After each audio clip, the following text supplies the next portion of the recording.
welcome to another edition of the Sports War.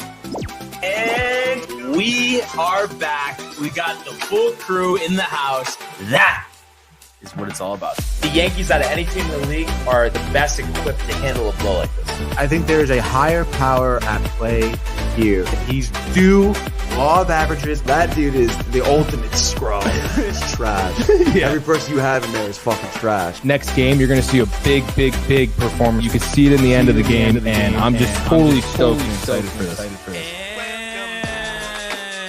And we are back.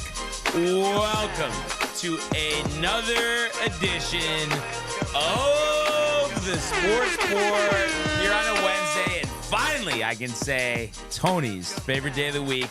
How you doing, brother? I'm doing great, man. You know, a nice little hump day here. Stoked for the gaming corner later. Big Rangers game happening as well tonight. It's going to be a lot of fun. Oh, yeah. And it's the fact that, as Michael Butker would say, Matty G will be in the building.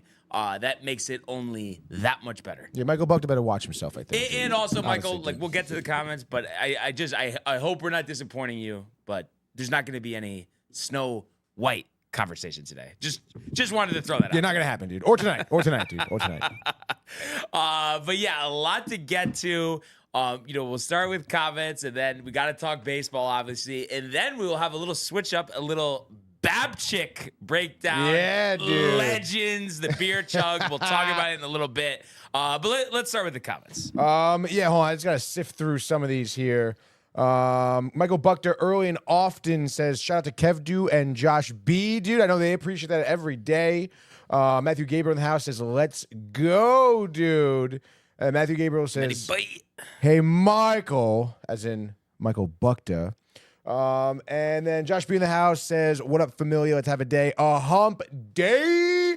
Hashtag TC, hashtag sports, hashtag DTV. And then let's see, dude. We have Josh B saying Buckta. And then Michael Theophil. Sorry, Michael, that girl from Snow White is B. Goats, let's go. Big baseball talk today. Rangers need to make moves, he says. Michael, and then he also says gaming corner tonight is going to be legendary. Dude, everyone knows it, dude. Everyone knows it. Michael Villavel? No, but it honestly, if you think about it, it is kind of dope too with Matt here. Like pretty, I know it's not like 20 people, but like that we could have kind of like a tournament for both NHL and Madden, maybe double elimination. Oh yeah, dude. That's gonna be great, honestly. And I'm hoping. We'll see. I told you recently when I've played, been a little better.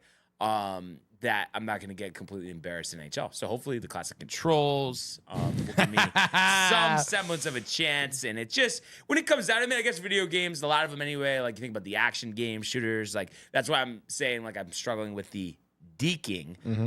It's just all hand-eye coordination. And some people are very good at like the da-da-da. And like, what I used to be terrible at was the Madden fighting for the fumble. When it won. Like I can't tap that fast.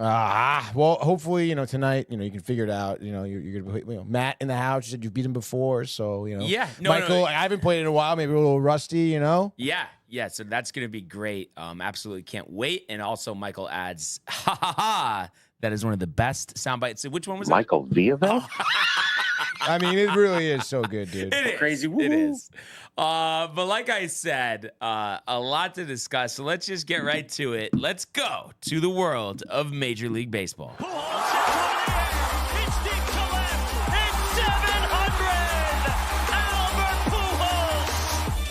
What a play! Stop it! Yep. And Alonso cracks one of the Mets win the ball game! Out of sight! And it works at 100 miles an hour. 14 strikeout. Too deep to left field. There it goes! See ya! Right, and also I just see on here Tommy in the building saying, what up, boys? Kind of a weird sports week, so a lot to cover. Absolutely, and as always, with everybody who's in here on a daily basis, commenting, interacting, calling in, we appreciate all you guys. So great to hear from Tommy. Of course, the big news yesterday, Max Fried becoming the highest paid left-handed pitcher in Major League Baseball history, 8 years, $218 million to the New York Yankees. And of course, no accident, 1 million more than what David Price got, who previously had the record. But in Max Fried, the Yankees pick up, a 2-time All-Star, who slides in right behind Garrett Cole, and has been, one of the models of consistency, having a 2.81 earned run average over the past 5 seasons. And also, I know it's different these days with, complete games, but he did, I guess they said led MLB with a pair of complete games. You look at the numbers last year, 3.25 ERA, 174 in the third inning, striking out 166, walked 57, and only gave up 13 home runs, which is great. That's what you need, when you play in a ballpark for half of your starts, like Yankee Stadium. And if you go back, the previous 4 seasons, 225, 304, 248, 255. So, obviously I'm familiar with Fried, being that he's been an all-star and, one of the better pitchers in the league. But I know you, Tony, are more familiar, just all the games, I'm sure, against the Mets over the years. Yeah, what are your thoughts on this signing for the Yankees? I honestly, I love it, dude. And I think it's a freaking steal, to be honest. Because he's, like you said, he's been a model of consistency. You mentioned the 2 complete games, one of them being a shutout last year. I know maybe the second half taper had a little bit of an injury issue too. I forget what it was. But regardless, he's still a great pitcher, dude. He's got a tremendous location on his fastball. He has good off-speed pitches, and he knows what it means to pitch in big games as well. He's coming from a great organization such as the Braves, so it's like, this is a great pickup for the Yankees, dude. You gotta be so stoked. Yeah, absolutely. And I did look at the splits. I think it was something roughly, I don't have it in front of me, but it was around a 3 first half of the year, maybe second half 3-4, missed a couple starts with an injury. But I did see, I think, the September numbers, I think his ERA was 2. So he did, finish the year strong. And it just really, the big things here are, it seems like he has really good command. Oh, yeah. Also, being that you're giving a pitcher, who's going to be 31 next year, an 8-year deal, the fact that it's his fastball is good enough, but what really gets him by is his secondary pitches, so that you would feel, that would age well. And just the general consistency thing, because I think, you think about the Yankees, being in the World Series last year. Obviously, every time Garrett Cole was on the mound, you had the utmost confidence. Everybody else, it was and some of them had, good stretches last year, like Clark and, like Heel and like Rodon.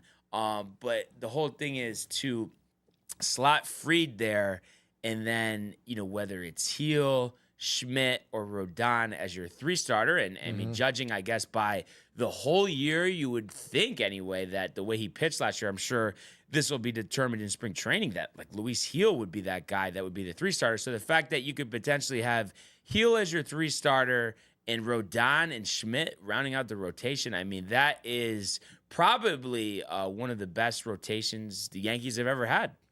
Yeah, I would say so. I still it seems like they really are putting together a great rotation, dude. Yeah. Rodon, I think a little bit of question mark, sure. But still, Fried, Cole, are you kidding me? Yeah. Yeah, absolutely. And just the fact that it's it gives us one other guy. Cause like I said, with everybody else, you didn't know what you're going to get, but it's with Cole. Okay. Cole's on the mound. We give him a couple runs. More than likely, we're going to win the game. And it's now it's nice that you have another guy who you could say that for. And then we'll see what happens with the other pitchers. But you unless they're traded, and we'll talk about potential trades in a second, you would feel that both Clark Schmidt and Luis Heel would grow from their seasons from last year, especially Clark Schmidt, missing a lot of time, but was lights out before that injury. Luis Heel, obviously, struggled a little bit second half, but just the confidence you would think he'd had from the way he started last year. And, I think, things kind of unraveled as the start went on, but I think in the playoffs too, he gave it his all and just has elite stuff, with the fastball, with the breaking ball, and like any other pitcher in the major leagues, it's all about the command, but the stuff is there. And So I just think this is a great signing, and I think the average annual values, roughly, I think like $27.5 million, which is just feels very cheap. It does feel really cheap, for dude. frontline pitching. And especially when you think of not for nothing, Blake Snell got a 5-year deal, but it's somewhere around the same annual money. So it's like more. Yeah. Is it more? I think his was 180. For 5 years, Yeah. really? Yeah. Oh my God, dude. Actually Which kinda is just wild looked because that you up. think about it. I mean, and Blake Snell, I want to say is 32, right? He's definitely older than Max Fried, and 32. It's like, and you think about him with his injury, kind of like a little bit of a question. But I understand Cy Young, like he is a great pitcher, but still comparing to the Max Fried contract, I mean, you would imagine that that's like a bargain. Yeah. So it's actually $36.4 million for Snell. That's ridiculous, So- dude, for 5 years. I mean, contract, Boris. everything, and I know, Boris obviously getting the money for his client, Max Fried, especially I don't think is. what Snell, had to endure last year, free agency, ultimately having to settle with, signing with the Giants. But yeah, I mean, I think when I don't know about you, Tony, but I know, sure, still had those runs last year, this and that. But when you take everything into consideration, I feel I like what the Yankees did better with Fried, rather so than Snell, and especially the fact that Fried, we mentioned it. Like I said, I know, there's just not many complete games this year, but the fact, I mean, I would love to compare the, average innings per start, but you feel like he pitches deeper in games too. I mean, I think it's a no-brainer who got the more, bang for their buck here. Yeah, absolutely. And again, I mean, we looked at the splits. September for Max Fried, 2 ERA, like that was him picking it up after like a little bit of a second half slump, Yeah. So like he's gonna pick up next year probably just like that. And who knows what Blake Snell's gonna be looking like, dude? Honestly. Yeah, it seems like it's an every other year scenario Yeah. with him. Sometimes it's like really not good, but then obviously Yeah. we saw the run last year, the no hitter. Be interesting to see how that works out. Also, we have Allen in the building, and he says 2 days in a row, check. He's got the gun show out. Bang, Tony. So, dude. always great to have Allen in the building, and I'm sure he would enjoy tuning into Gaming Quarter later on Absolutely, as well. I can take it. I don't think Kev Duke can take it in Madden. I could just I don't say think that, right? so, dude. I think it's safe to say that. So, and by the way, Josh B also says, let's fucking go Ace. So he's pumped to have Allen in the building as well. But yeah, so this feels like for the Yankees, obviously, you had all that money that you were allotting to, Soto, that you don't end up using. So obviously now you're going to spread it out. So this feels like the start of it. And there's a bunch of different ways it can go and a bunch of different things that are, out there, looking through Twitter a lot yesterday. One thing that is a very hot rumor is it seems like there's a ton of mutual interest in Diamondbacks first baseman Christian Walker, who's now a free agent. That's great. Is 34 years old, so obviously a little older, but you look at it, I mean, the numbers, the slugging. I know he had an injury last year, so he missed a lot of time, and then when he came back, wasn't the same, but maybe just needs some time to kind of recoup this offseason, get back at it. Great with the glove. And they're talking that deal potentially. I think supposedly the offer is out there. 3 years. I think they said $62 million. So I'm kind of split on that. I mean, it's just like, I'm trying to stay away from like mid-30s guys. But I know he's good. And when we talk about, just like with Fried, because, some people are like, oh, the 8 years. But it's like, well, listen, I mean, we're not signing Fried for what he's going to do in the 8th year. We're signing him for what he's going to do right now. And obviously the same would apply with Christian Walker. And I like the fact that he's capable with the glove because we saw Rizzo and, whoever was playing first base for the Yankees last year struggle defensively. First base, I mean, that's, the linchpin of your defense. You need to be strong at first base. So, I mean, what are your thoughts if it was that type of contract for Walker, given the age? Obviously, we had the injury last year, but he also, has a track record. How many years did you say? 3. I think that's doable. Yeah, Right? like it's It's like you nothing wouldn't want to crazy, extend dude. more than that. Yeah. And again, like, what are your alternatives? Like Yeah. Cody Bellinger? Well, and the thing is, though, I mean, there's so many things out there. I would not be surprised because they're also, talking about Kyle Tucker, which I wanted to mention. Oh, but, right. Yeah. Let's say that didn't happen. Obviously that's going to take a lot. But if it was, signing Walker and then also signing Bellinger, I would be a big fan of that because, you could put him wherever you need to in the outfield. Eventually, too, he could, play first base for you if you need to, if Walker needs a day, whatever. But, I kind of like that with Walker.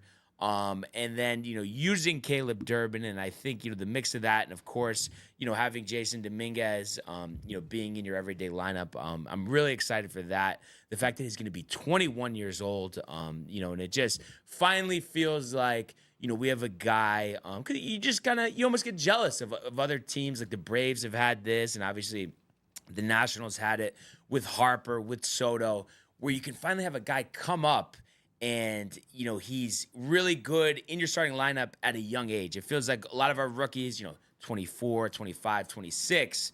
But the fact that he's so young and appears to have a bright future ahead of him, that's really exciting. But it seems like you're kind of humdrum on Bellinger, Tony, or? I don't know, man. I've kind of always been like an advocate for him to succeed. Right now, dude, Cubs, he had a 1-year deal, $30 million, with a player option for the 25 season. Would you give him that same deal for the Yankees? Well, so what it is so he's still he opted in, so he has $27.5 million this year, and then he has another player option for the following season. Oh, really? Yeah. So, okay. I don't know, maybe that's written wrong, but I know that is what the case is. Yeah. So being that it's not a long commitment, I wouldn't think it's going to take a ton. And also they're talking about potentially, packaging Nico Horner in the deal. So you probably have to give, I like Nico Horner. A decent amount, but then it's like, okay, so you'd have Horner, you'd have Bellinger. If you need him at first, you need him in the outfield. And then, Caleb Durbin, who they feel like is ready and did great in the Arizona Fall League, can kind of be your utility guy with his Waldo, so you have that positional flexibility. I definitely like those moves, but obviously the big fish and what would really, I feel, make the Yankees a better team before free agency even started, with in mind that you were going to maybe just get Soto and not get anybody else, is Kyle Tucker. Because I feel like, you look at his numbers, his age, and, he's only, he's got 1 year left before free agency. So I would feel like I would only want to trade for him if, extension was in the work. Of course, who's his agent? It's Scott Boras. But I mean, he's fast. He's Kyle great Tucker in the field. Yes. Well, who? But I feel like you can't get all these guys. Oh no, this would be in lieu of Bellinger, and then like Walker, maybe you want to get because that's a trade again. He only has 1 year left. So the only thing is, I would want like there to be an extension in the works, and then I would be fine trading everybody except Jason Dominguez, because I just feel like you don't want to give up him, but you have Spencer Jones. You could trade Luis Heel, and you could even give them Nestor or Schmidt as well if that's what they insist on. So it'll take a lot. And Corey actually just texted me before the show and was saying Yankees are trying hard for Kyle Tucker, Clark or Heel, plus Arias in Hampton or Schittler, who actually I'm not from the Schittler. I've never heard of this guy. But he said it'll be a lot for a rental, sadly. But then he said if they do that and then sign Christian Walker, holy fuck, quoting him directly, Tony. That would be kind of wild. But yeah, if you were able to do that, I think it would be great. But what do you feel like? I feel like my biggest line in the sand, I mean, obviously I want the extension, but I would say don't do it. If you had to give Dominguez, I mean, what do you think about that thought process? I mean, I everything you've talked about. I mean, yeah, I would be like so against giving up Dominguez. like that's your guy right now. Yeah. It seems like he's a big silver lining in terms of not for nothing, like not having Soto anymore. Right. So it's like at that point, I understand like getting Kyle Tucker would be massive. That guy is a tremendous talent. Even Walker, you're hyped for, but I mean, either of those guys, I would not be giving up Dominguez. And honestly, if I had to choose, I guess between getting Tucker or Bellinger and Walker, I probably bet on Kyle Tucker, I guess. Oh yeah. I mean, he's younger. He's 27 probably. 27 years old. Yeah. So I think there's maybe more of a future there. The production is better right now. Like last season, he's had a better year than Bellinger, then Walker. So yeah, I would probably do that. Now if you didn't have to give up Dominguez, but you couldn't, get the extension, would you still do it? And it's like what Didn't have Corey, to give Dominguez no extension. right, and like it's the package Corey suggested, Right. Heel or Schmidt, and I think he said, actually, I want to just look at this again. shit would. Plus Arias, who I don't know if you know much about him, but he's like a younger. He's been up I and think down, he's though, right? Shortstop. No. Never He's been like, up? He's like 18, 19 years old. Roderick Arias. I actually want to look him up because I don't know too much about the numbers, but he was like a big international signing a couple International years signing. ago. So let's see. So he is shortstop, second base, and is 20 years old. Don't need him. So yeah, but I'm saying, And you'd so have Tucker for just the season. season. I mean, I don't like, but and like, what if it's like, these are all hypotheticals again. But let's say, you make the trade, and he does say he's interested in doing an extension before the season.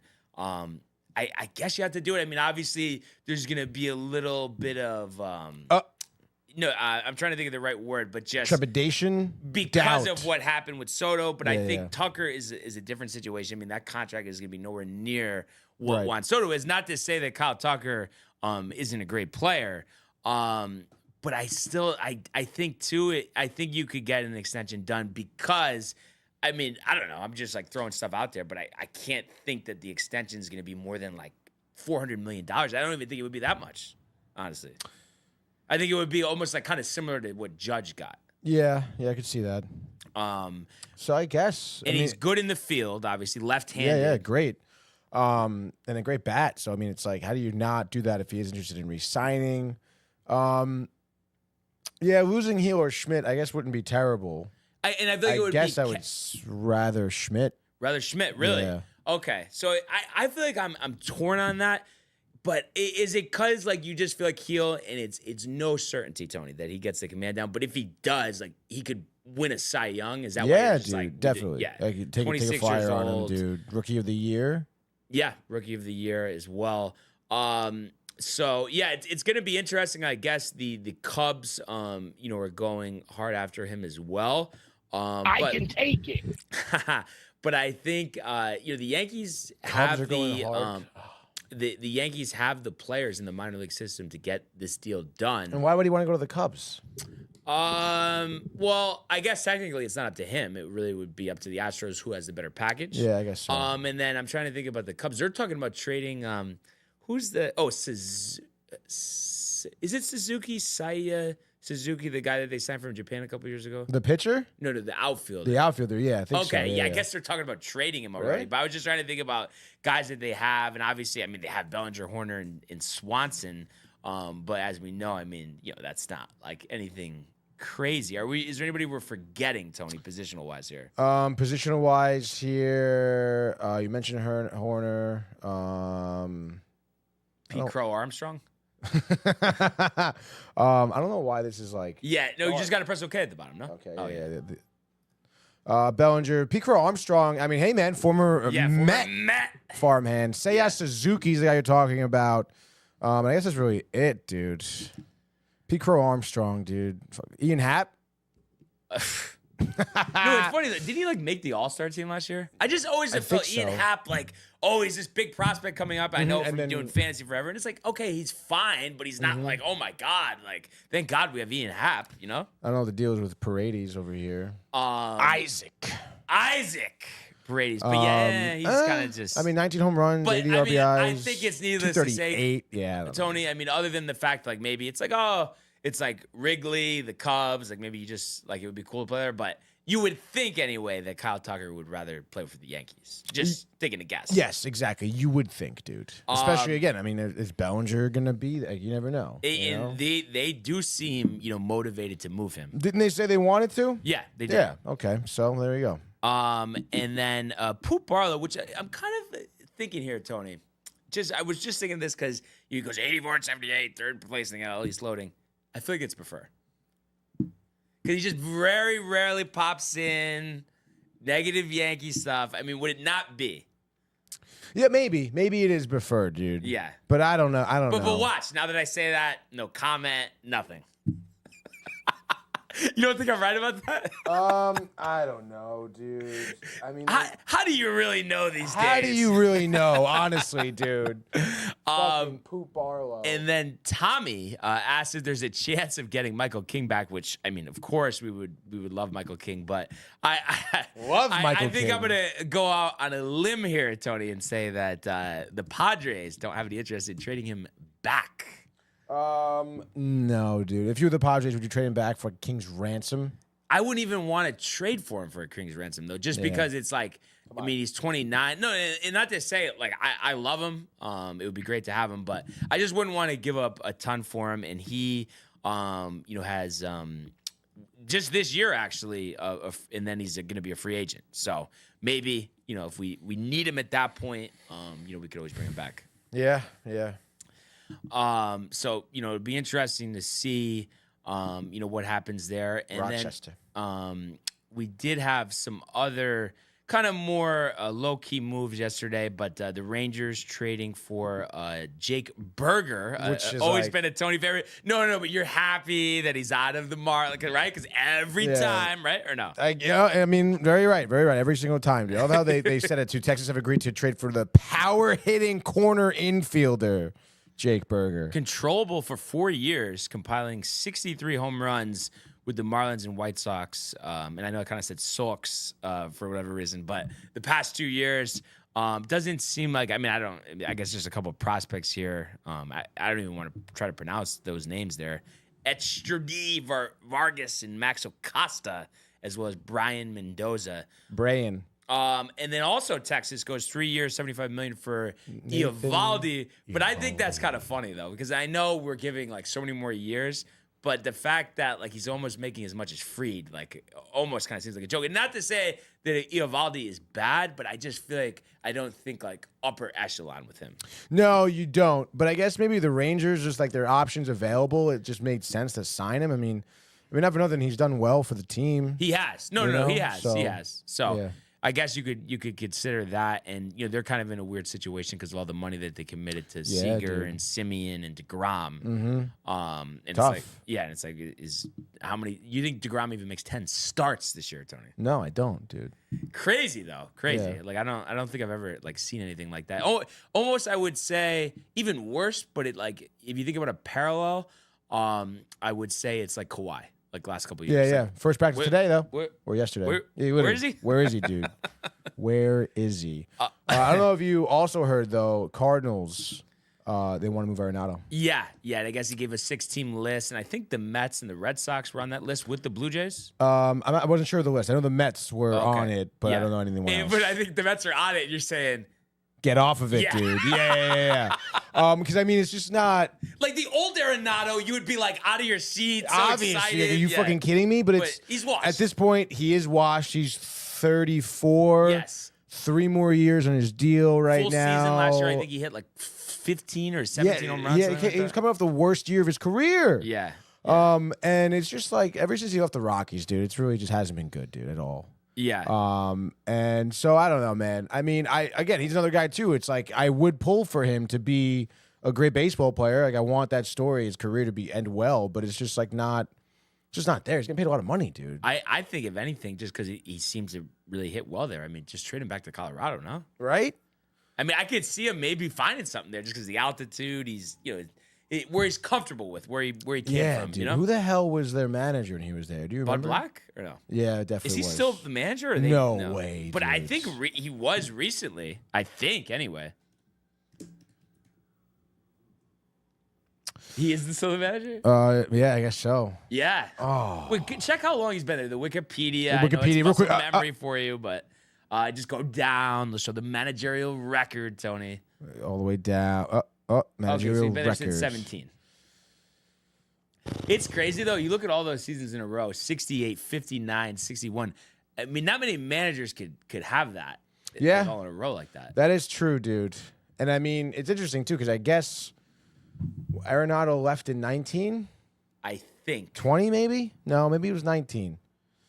So I guess he had him for 2 years. I kind of want to actually check that out. But the Rockies, like all of a sudden, are this organization that you feel like just like it's like the Angels, like they just Can't get out get of it it. right. But even like at least the Angels have had like talented players. Like it's like who the hell do the Rockies have? Blackburn, was that dude? Who was the dude? Who's their outfielder with the long hair? Blackman, but he's like 40 years Blackman. old. Yeah, now Yeah. he's too old. He's washed. Arenado, yeah, I guess he was there. I guess 2020. Yeah, 2020 was his last year. Yeah. Yeah, so I guess what it was 17 they got knocked out in the wild card or in the championship series, maybe 18 knocked out in the wild card. Arenado like top 5 MVP race, and then you go to St. Louis, and I guess 2022 he was top 3 in the MVP race, but I mean it just seems like 16 home runs, a 394 slugging percentage for a guy even after that terrible slugging percentage for his career is 515. So it feels like, after playing 152 games last year, that something's not right. Yeah, I guess so. I mean, I didn't really. I thought he was. I mean, I guess his year prior though. The three years with St. Louis prior were good. Yeah, dude. But then you look at it, and then especially if you go back to 2019, you take out 2020 because it's not a full season. I mean, his home runs have declined in 5 straight seasons. So yeah, not good. Yeah, everything has kind of declined in 5 straight seasons. 285 hitter, but I mean, hit 272 last year. I guess is okay. But 394 slugging percentage for a guy who's supposed to be middle of the order. I mean, it's just not. It's not a shell good at all, himself. dude. And I wonder like what his mentality is like. Because again, I remember like him and Bud Black were not on great terms. Like when he wanted to leave, he was like, "Yeah, I hate playing for you. Like I don't want to play for you." I mean, it's just who knows what the deal is, but I think it's just losing. I mean, it just things get out of hand when it's just like loss after loss after loss with like what feels like no direction. Man, dude. 3 years, 75 million. It's so like no way. Really? You wouldn't pay 25 million for him for 3 years? No. Damn. You're reconsidering it? 2 years, 50. 1 year. No. 28. I'm just saying full deal. Like there's no way that you wouldn't come in and just be like, dude. There's no way. Yeah, I don't know, dude. I mean, if especially playing first, a position that doesn't even play. You would have to, right? Yeah. I mean, yeah, part of me wants to be like, dude, he could fucking do it, dude. He could get 38 home runs, bat 290, like. But you're probably right. It's probably a bad idea. Because I feel like we do that with everyone. I know, because dude. they used to. It could have. What if he could? But, it's just like that probably happens 5% of the time. Exactly. And kind of speaking of a little nostalgia for you, Tony, the Blue Jays trading for All-Star second baseman Andres Jimenez. Obviously, came over to Cleveland in the Lindor deal. Guardians acquiring Spencer Horowitz, and then just flip him right away for Luis Ortiz, Michael Kennedy, and Josh Hartle. So Blue Jays, I guess, just trying to do something here, after, trying to get Fried, trying to get Soto. Obviously, last year, trying to get Ohtani. Not good. You got contracts coming up for Bichette and Guerrero. So I guess they were left with this, but they suck, dude. I mean, and last year, Jimenez sucked, dude. Right? Or yeah, what was it? Batted 250? Yeah, 638 OPS. 9 home runs. 30 stolen bags, I guess, is all right. But I mean, come on, 638 OPS. I mean, not good at all, dude. No. Not good. But yeah, they were breaking down too, like the full guys that like the Mets gave up in that deal, and it's like everybody just like it's terrible. It's terrible. Sucks, dude. I mean, more often than not, when you have a trade like that, that usually is the case. Yeah, no. The Josh B, the prospects, the suspects. It happened. Oh my God. And I don't know how serious this quote unquote bidding war is, or what the terms are, and I don't know if you heard this, but supposedly the Yankees and the Mets are going back and forth on Loizaga. I don't know if you heard that. On Loizaga, really? Yeah. No, but it's not like, that, and I dude. guess recently, and again, we don't know what these reports, but they're saying that the Yankees like just upped their offer, so it's like higher than the Mets. But I've always liked Loizaga, but I mean, you pull up his numbers here. I mean, he just can't stay healthy. So it's like I wouldn't want to go crazy. Like, would I mind having him back? Absolutely not. But it's like can we get a full season here? I mean, Jesus Christ, dude. Yeah, really. But if it's literally like, I mean, I just can't. This deal. I mean, he's 30 now, right? Gonna turn. Wait, Jonathan Weizica, Yeah. age 30. Yep. Yeah. Okay. Yeah. But it's like I can't imagine that it would be even more than like 3 years, 30 million, right? And like I don't even think like that. Like I know, like top reliever would maybe even be a little more, but with no healthy track record here, right? For a couple seasons. Yeah, dude. Like, all right, excuse me, but I mean, yeah, get the fuck out of here. Yeah. Like I wouldn't pay $30 million for him. Yeah, and like I said, like if he could somehow stay healthy, but these ifs, I mean, they're dangerous sometimes. Very dangerous, and it's like again, you kind of want at this point to look at his career, and it's like, well, like you haven't stayed healthy. Oh, if you say, well, you haven't. Though. Yeah. And then also kind of interesting, I'm sure you've heard about the Japanese relief pitcher Roki, or not relief, but starting pitcher Roki Sasaki. Yes. Going to start like meeting with teams, and I guess his agent, 23 years old, dominant in Japan. But it's part of the thing where there's this rule where you have to be part of like the full service time arbitration process if you don't play so many years in Japan. So the contract won't be anything crazy. So really anybody could sign him here. But I guess like they were saying, his agent was saying, oh, I mean, I'll have to talk to him about it, but wouldn't be surprised if he was a better fit on a small market club, which is like the weirdest thing to say.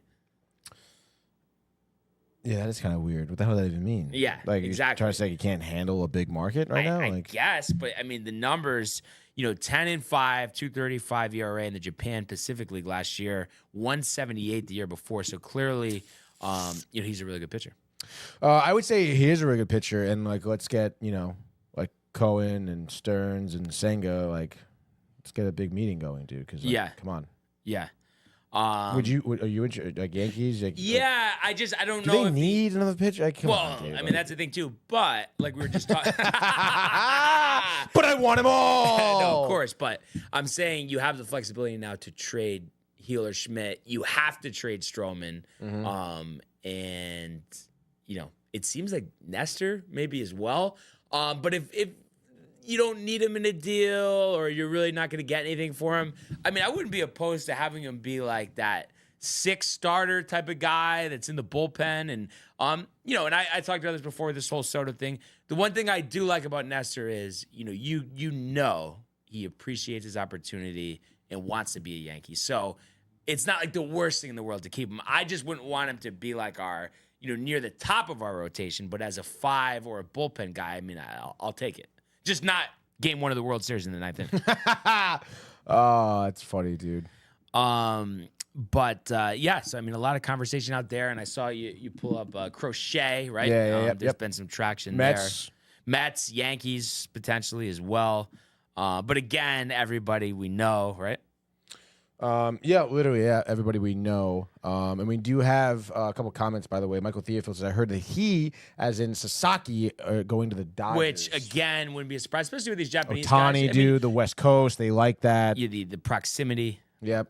And then Tommy Donovan wants to know thoughts on Alonso. I'd love to get a Yankees and a Mets fan perspective. I don't really like how he abbreviates like Mets like that. Like, who does? It sounds like a mountain. It sounds like right? a Yankee fan doing that, dude. I don't know, man. No, but it is. Believe me, fine. No, if nobody believes me on this, no problem. But it has nothing to do with the fact that he's been a Met his whole career.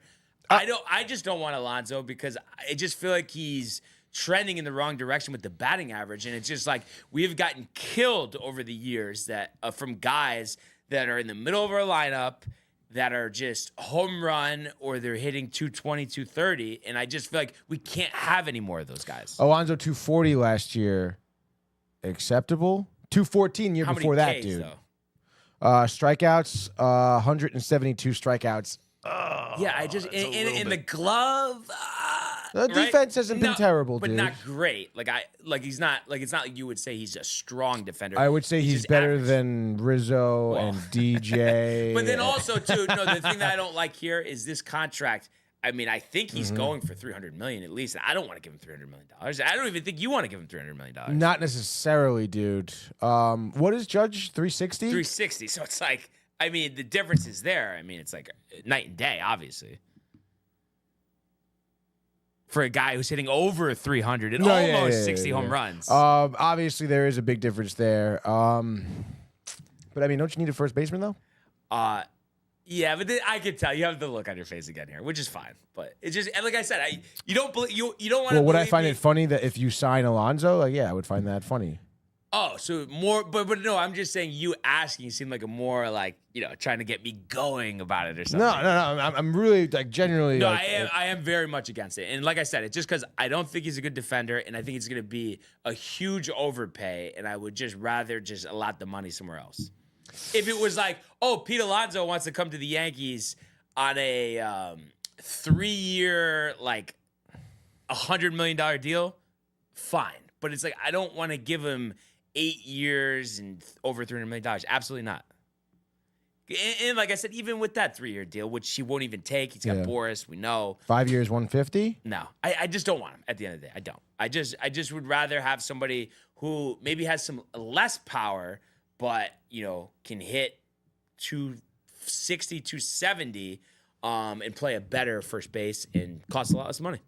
Yeah, no, I mean, definitely. Especially, again, I mean, it seems like, unfortunately for Alonso, I mean, there's quite a few first basemen out there that are ready to be either traded or free agents. So it's like. But that might play into the hands of the Mets, which might work out for you, no? Like, because if it's like, oh. No, yeah, if he can't get as much as he wants anywhere else, then he may. Yeah, exactly. If they want him. I don't know if you've heard if they want him or not.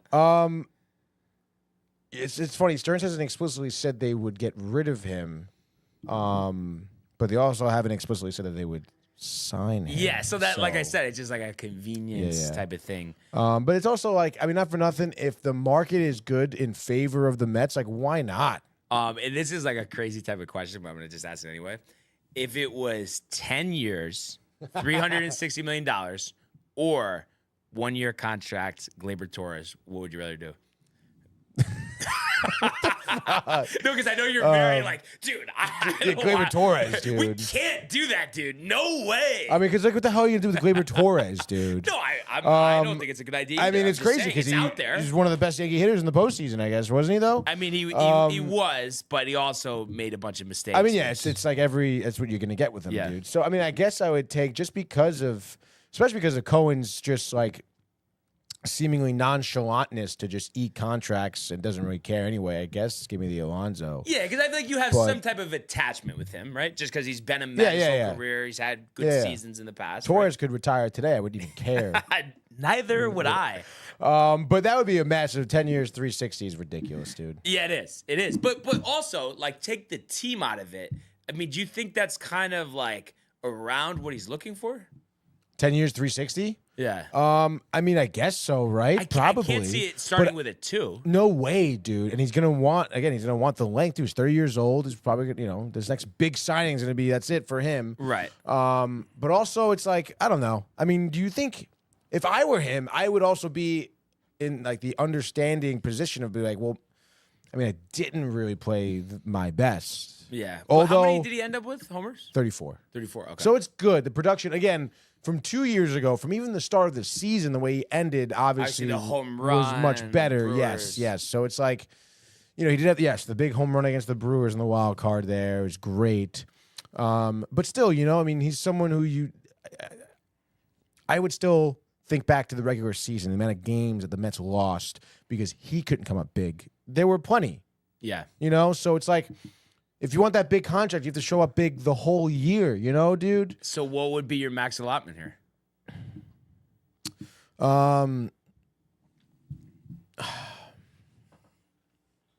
I guess I would do, I don't know, like 8 years, 270.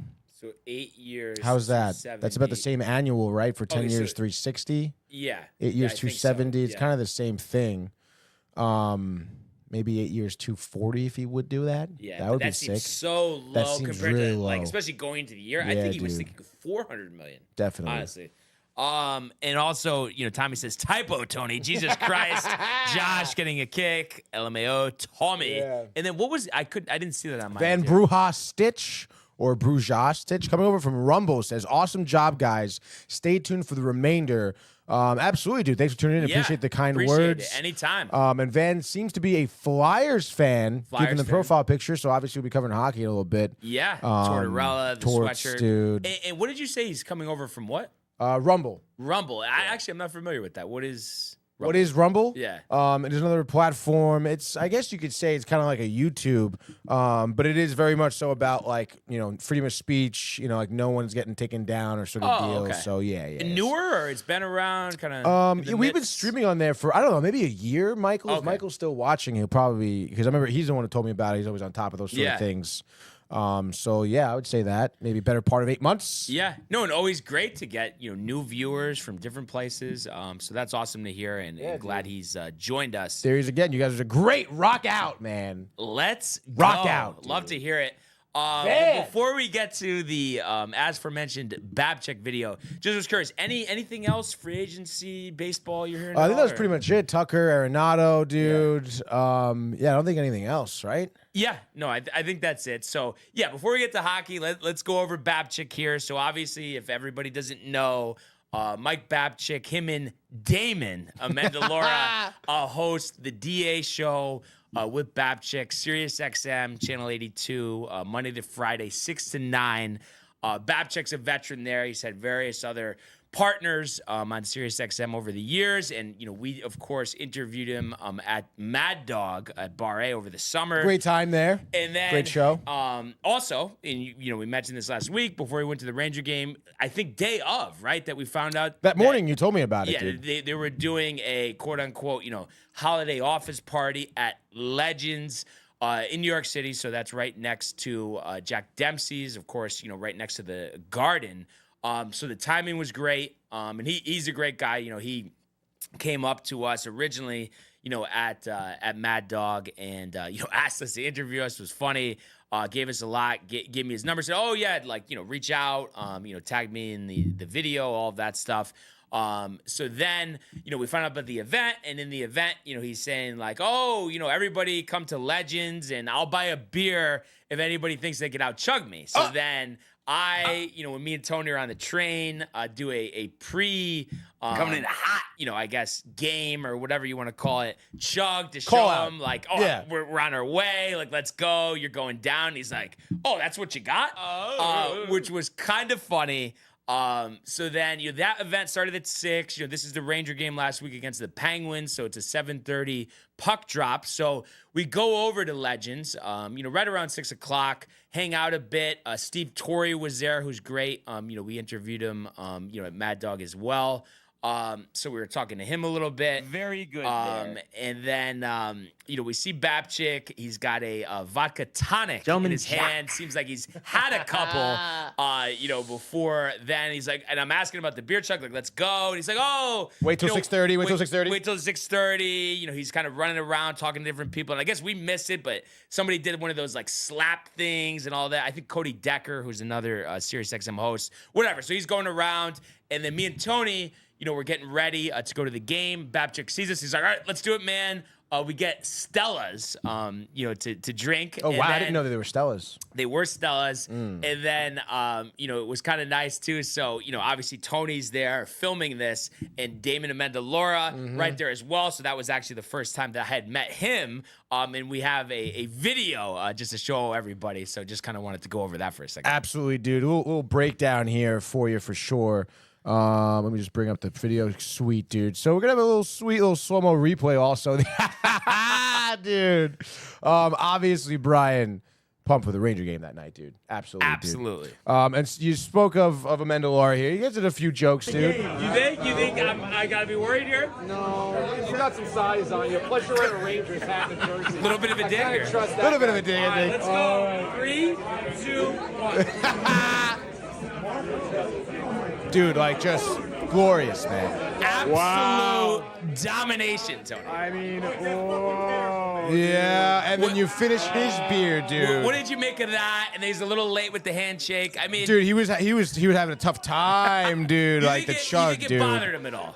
No, I don't think so. You get sport, dude. Maybe this video with the slow-mo replay. I will say, Brian, a lot of spillage, dude, on both occasions. He definitely spills more than you, but obviously you got it down. He can't.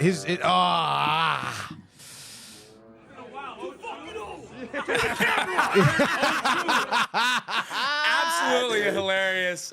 So I'm sure, we'll send him the video of us Oh, talking about yeah, this. dude. But it was a great night. Everybody at the event was great, and we even met up with him after the game. And I forget, I don't know if you remember, but his roommate from Albany. I don't remember his name. Talking to I'm him sorry, for a while, dude. Great Yeah, guy. great guy. And it's just funny, and I mention this all the time. I just appreciate like people, like you hear them on the radio and it's like, okay, like this is just a big show, like none of this. And it was like, from meeting Babchek twice, I've never seen somebody that is literally just to the T exactly how he portrays himself in person, which is just great. And you just appreciate people like that, giving you the time of day and just talking to you like anyone else, Yeah, dude, and like you said, with that, him being authentic, like what you get when you meet him, which is just like definitely a great time. Like, and he was a great sport with chugging too. I mean, yeah, he was a great sport about it to talk to. It was great, dude. And I think too, the biggest thing, I know Damon was big on like the size of me, why I was gonna come out on top in this contest. But I think the biggest thing is, from what I can tell anyway, I think Babchik is it seems like anyway, because he was drinking them there, but like a vodka mixed drink type of person rather than the beer. Yeah, I could see him. Yeah, exactly. Like, just the chug off was just, spur of the moment, whatever, dude. But he does seem more of like a mixed drink guy. Sit on a drink, have a good time, talk, whatever, get drunk off that alcohol. Yeah, exactly. Yeah. And what do you think though? Like over the course of the night, you think it's like a toe to toe with us, or do you think he outdoes us? Like over like a long period of time. I don't know. It's a good question, dude. I mean, the guy definitely seems like he can go, So I don't know. We'd have to go toe to toe, I guess, right? Yeah. It's interesting though, because like, you don't really do mixed drinks, so it's like. Yeah. Well, because also too, I mean, there's no such thing as a mixed drink, like drinking competition. Like you're done if you do that. You know what I mean? So mixed drink is more of like a, over the course of the night, kind of let it simmer. Oh yeah, you're not chugging. You're not chugging mixed drinks, but it is going to be like over the night. You go 1 for 1 each time. Who can go the longest? Oh, he's got me. Yeah, I can't do it. And like, how are you? Because I know you've obviously been on your Guinness, recently. By the way, I don't know. They were talking about this actually on DA show with Babchik this morning. There's a shortage in Ireland. I don't know if you heard about that. I did not hear about that. Yeah. Shortage of Guinness in Ireland? I guess they said like there's just been a surge of people drinking Guinness, even their non-alcoholic Guinness. Really? Everybody's drinking. Yeah. Honestly, I will say though, I have noticed more people at the Horseshoe specifically drinking Guinness. Yeah. And I know, probably drink there, whatever, Maybe obviously. they saw you doing it? I mean, because you've obviously had a few there. I mean, obviously, I think they see me doing it, and they're like, wow, what is that? And then they Yeah. probably ask Jeff, and Jeff is like, oh, and then he probably gives me Guinness, Yeah.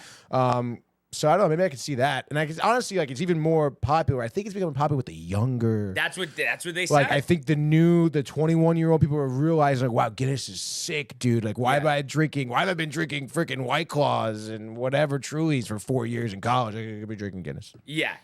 And DA was even saying too this morning that it's like, so a lot of people like maybe initially are against it because they're like, oh, this is way too heavy.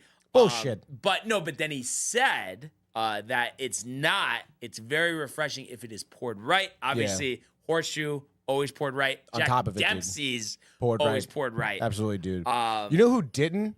Honestly, I think Legends had a bad Guinness. Really? Did we have a Guinness from there? No, maybe not. No, I feel like we were having Stella's for some Where did reason. I have a Unless we got one, but I thought that was what it was. No, it was at Legends. It was dude. at Legends. It was Okay, at Legends, yeah, dude. yeah. I don't think it was Guinness, to be honest, dude. Yeah, maybe it wasn't. Because some bars, especially in the city, they'll sell a stout. Like if you ask for a Guinness, they'll give you any stout beer. Okay. So that might be what it was. But yeah, obviously, that was Let's go Guinness, dude. Yeah, was a legendary night. Oh, and then I forgot to mention too, and I think I told you about it, but it was just hilarious because you actually saved the day. This would have happened to me. But how he was saying how after the night, gets home late, last train, probably a similar time as us, but he's different train because he's going to Westchester. How he fell asleep, woke up in Greenwich, and then had to wait, I guess, for a half hour in the cold for an Uber home. Such Got an home idiot. at after 3 o'clock in the morning. But like, were you up the whole time, or did you fall asleep too? What was the deal there? No, yeah, I was like kind of dozing a little bit, but it was like one of those I knew like I had to stop. Like at the time when our train would come in, right? Yeah. So I was like, okay, like, I have 15 minutes. I was just like, I don't know. I was like just cognizant of the time, and I just made sure like every few minutes I was like open my eyes and I looked at the clock, and then I'd open my eyes, look at the clock. Dangerous game to play, Right. but it worked out. Yeah. And safe to say, though, it would have been, sir, we're in New Haven if you weren't there. I think so, dude. I think so. Yeah. Oh, man. Oh, that's that was funny. great, dude. The train ride was so smooth, and I was so happy. Oh, my God, dude. It was good. I'm glad that we win. Hopefully a win that we dude. get tonight. Obviously. my but God, yeah, dude. again, Road to the Buffalo right now. Cole Babchick, dude. Oh, yeah. He's not coming. He's in Arizona. He's in Arizona. Yeah. He's at TVC's Scottsdale. Which is sick, by the way. Dude. Yeah. That's awesome. Yeah, I guess they just opened up a new sports book there within the last year. Oh, he's gonna have a good time. Yeah, and I guess they said, last night they were, in the sports book, couple games, couple beers, all jacked up. So, just wanted to share that. I thought that was pretty funny. But speaking of the Rangers, let's go to the world of the National Hockey League. Here he comes. McDavid shoots. Top shelf. He scores. Captain with the overtime winner. That's the middle. Great hit. That's a world-class hit right here. Tomsky stepping. Rink Washington made the full split save. Are you kidding me? Turn. Side of the net. Between the legs and they score. Filthy. David Pastrnak. The silver trophy to the Golden Knights. All right. So busy night in the National Hockey League last night. Rangers weren't in action. Obviously, they are back in action tonight against the Sabres in Buffalo. Only 2 games tonight, but huge slate last night. So just kind of running that down. Great game at the Rock, but like we had thought, the Maple Leafs getting the job done there. Yep. 2-1. And Matthews with the game winner there. So didn't expect it to be such a defensive game, but I guess I was actually listening to Keith McPherson on my ride home from Sam's house last night. And he's a Devils fan. Someone mentioned it, and he was just saying, I guess, how recently they have kind of cooled down from their hot start. Maple Leafs? No, the Devils, I guess. I mean, it says 6-3-1 in their last 10, but maybe just the way they were playing before, where they've had some more losses. But he was saying, I kind of like it that way. This way we save some for the end. Whatever. But I don't know. It's interesting with them. I could definitely see them sliding a little bit. Not to say that they're not gonna make the playoffs, but I don't know necessarily, Tony, if they're like one of the top teams in the Eastern Conference. It's tough. I mean, I'm thinking more 4 or 5 rather than 2 or 3. Yeah, I guess so. Panthers, Hurricanes, I Rangers. guess Maple Leafs. Hopefully, Rangers are in there.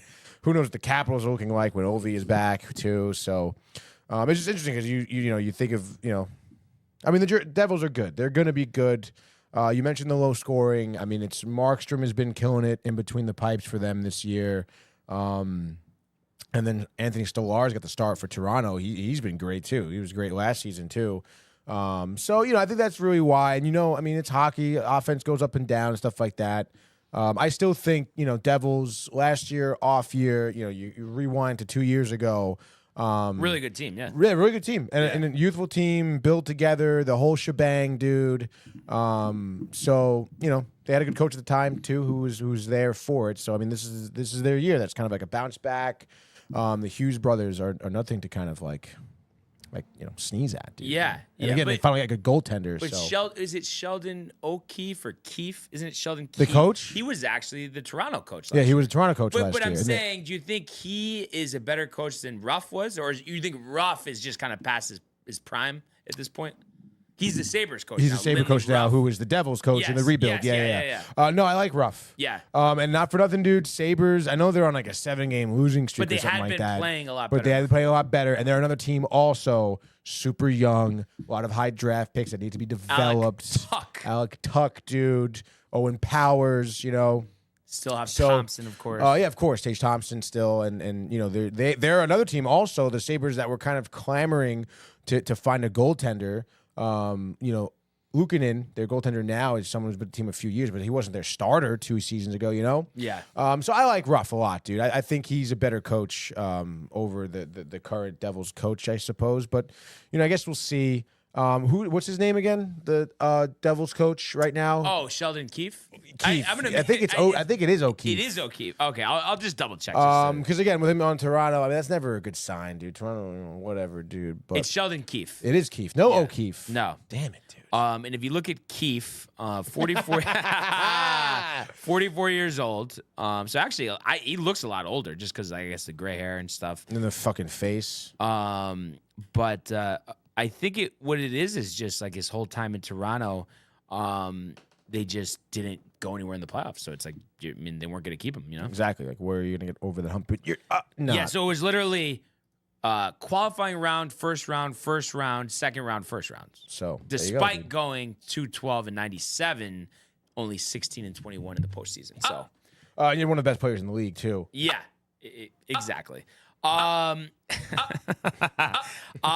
you were talking about, finding their goaltender with Markstrom. Have the Avalanche maybe found their goaltender with Scott Wedgwood, Tony? A 6-2 win in Pittsburgh. I mean, dominant, up 2-0 after one. Did actually, it did get a little close in the second, but the end of the second up 3-2, but then 3 in the third to make it 6-2. And you have the scoring spread out, of course, with Rantanen with 2 goals. Nathan McKinnon actually led them off. And then had 3. Niskunchin. Rantanen had 3. Wow. The empty netter at the end. Oh, wow. So it's just like they have so many guys, and like Cale Makar didn't even score in this game.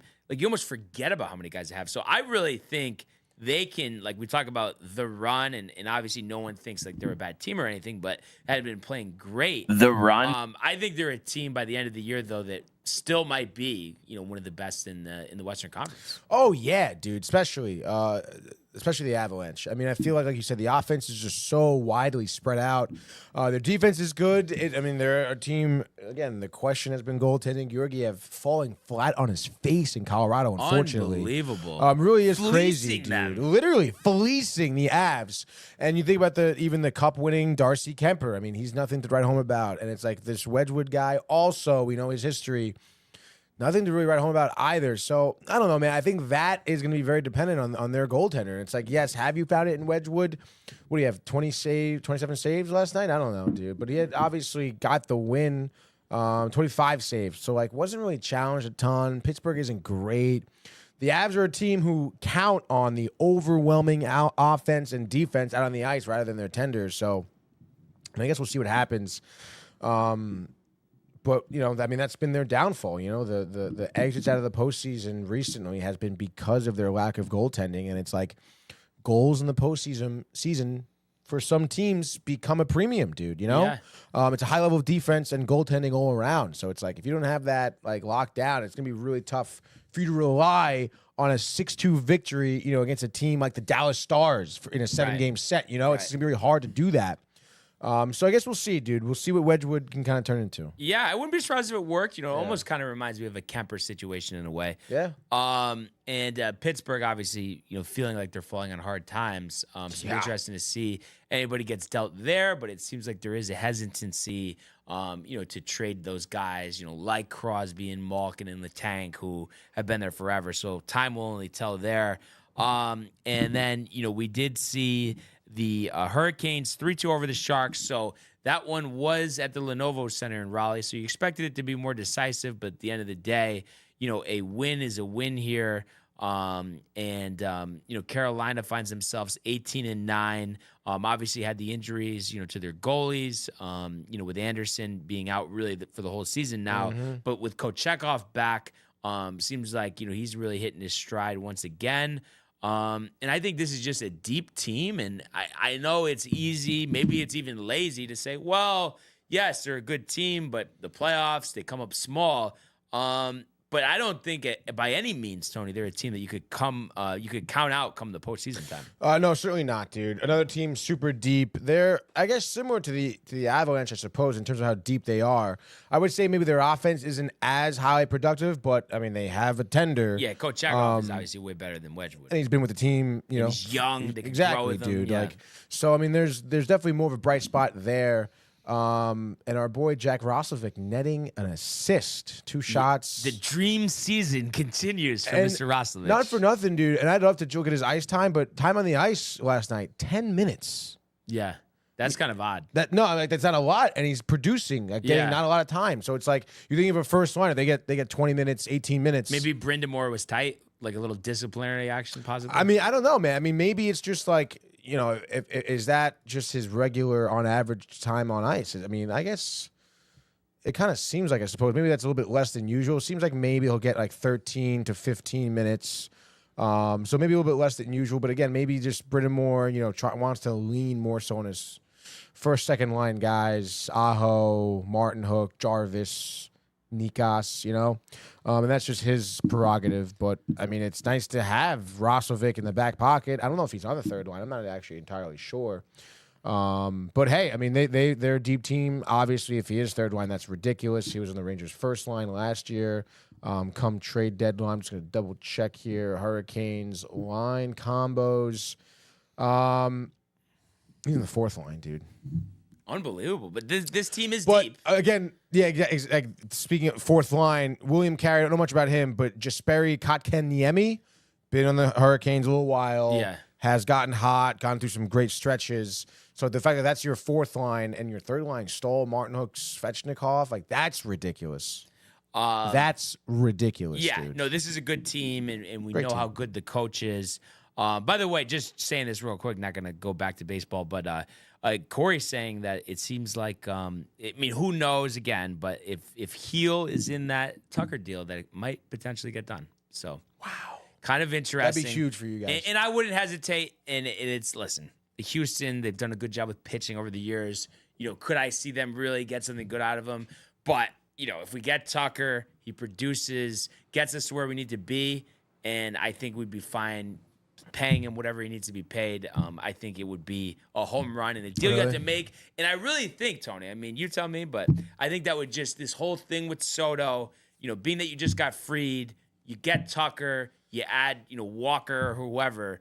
I mean, I really think it would just really, like, take out that, like, you know, just bad feeling you had only a couple days ago. Yeah, I don't know about take out, but it definitely would help. I would think absolutely. I mean, because again, Kyle Tucker's great, absolute stud. You're losing Heel, and you know, in the back of my mind, I'd be like, oh, what if he goes on to have a Cy Young year? You see him in the playoffs. If yes, but it's just again like because it's a rivaling team. You know, it's just like one of those things. You know. But I think he settles right into the 2-hole as well. Yeah, the fact no, that he I plays think good so. defense. You're gonna be like so excited the entire regular season when he's doing well for you, absolutely, and it will outweigh. He'll produce in the postseason. I'm sure of it. And then again, like you got Dominguez around, you know, see what happens with him, Tucker. I mean, you could be that's replacement for Juan Soto's production. It's Exactly, exciting, and dude. it's building a full team rather than being reliant only on a couple guys. Yes. You know, which is obviously good. That's what you need. Literally. But Flyers, I know we had a Flyer fan in the building here. 5-3, so snapping a 3-game skid in Columbus. So they're hanging in there, 13-12-4. You know, we know all about Torts. And Owen Tippett, he's a younger player, right? That's came over from the Blues, I believe. Oh, right, okay. And again, I know we've been over this so many times, and maybe Tommy could help us out in this, or you know, the guy didn't. Travis, Florida. Konechny. it's definitely Konecny. Konechny. Okay, Konechny. He had his 14th of the year. He's obviously 14th and 15th, so he's obviously one of their best players. But I think a decent season for them. And you know, when you hang around this long, you know, you never know what will happen. Unfortunately, you know, they tried hanging around, but once again, a tight game. The Islanders drop it home here, 3-1 to the Kings. So the tough times continue. For Patrick Watt and the fellows. The only goal here was Anders Lee, his 13th. And the Kings get Kempe, Fiala, and Anderson in the mix. The Kings 17-8-3. So obviously that's a good record. I mean, do you feel like, especially if they could just add a little bit, that they could actually be maybe more dangerous of a team than the average person would think? I mean, they got some players over there with the Kings, right? Yeah, dude. I mean, you know me. Yeah. I've been a little bit of a proponent of the Kings the past couple of seasons. Kopi Tar, Brian. Obviously, a favorite over there for LA. Their veteran, their grizzled vet. Trevor Moore is great. Kevin Fiala, who netted a goal last night, also is good. Adrian Kempe has been, a usual suspect over there as well. I liked them last year when they had Velarde on the team as well. But Philip Denault, I guess, is someone who you rely on. Quinton Byfield I forget where he came from. Tampa Bay? I don't think LA drafted him. I guess we could see. But he was a highly touted draft pick. I guess LA did. 2020 second overall pick, dude. Kind of underwhelming, but again, could be one of those guys where you start to see these things happen, where he's understanding the game. Last year was his first full year, 80 games, 20 goals, 35 assists. So it's the production could be there. This series not on pace for that necessarily, but again, I mean, that's some guy who can get hot and to do great for you, if you do get to the postseason sort of deal. So yeah, absolutely, dude. The Kings are very talented. I wouldn't count them out. Yeah, for sure. Yeah, and hey, and if you're ever in the Los Angeles area, I mean, a nice bargain if you want to see a hockey game. Yeah, that's for sure. Do crypto. So moving along here, and this one's for Tommy. The Flames 4-3. Jonathan Huber-Dow had a goal and an assist here, and the Flames win despite 2 goals from Jonathan Marchessault. So they're hanging in there more than we think, just because it just seemed like they were trending in the wrong direction. Obviously, Predators, really trending in the wrong direction, and you wonder too if Trotz is going to come into question, if he maybe eventually this year is named the interim coach of the Rangers. I mean, who really knows, Tony? We're not getting Barry Trotz, dude. Really, dude. I don't think we're getting Barry Trotz, dude. But I don't know. I mean, the Predators, Flames. I mean, I think it's going to be a Predator fire sale for the deadline, no? Yeah, it could be. It could be. Jonathan Marchessault, I'd love to see what his contract is like. Very interesting, dude. That dude should have never left Vegas. Vegas, yeah. He was on the Cup-winning team? Yes. First year here. I don't know, dude. Again, I don't know. I don't have any idea what his contract is, but if it's big, if Jonathan Huber, dude, no, we want Jonathan Marchessault here.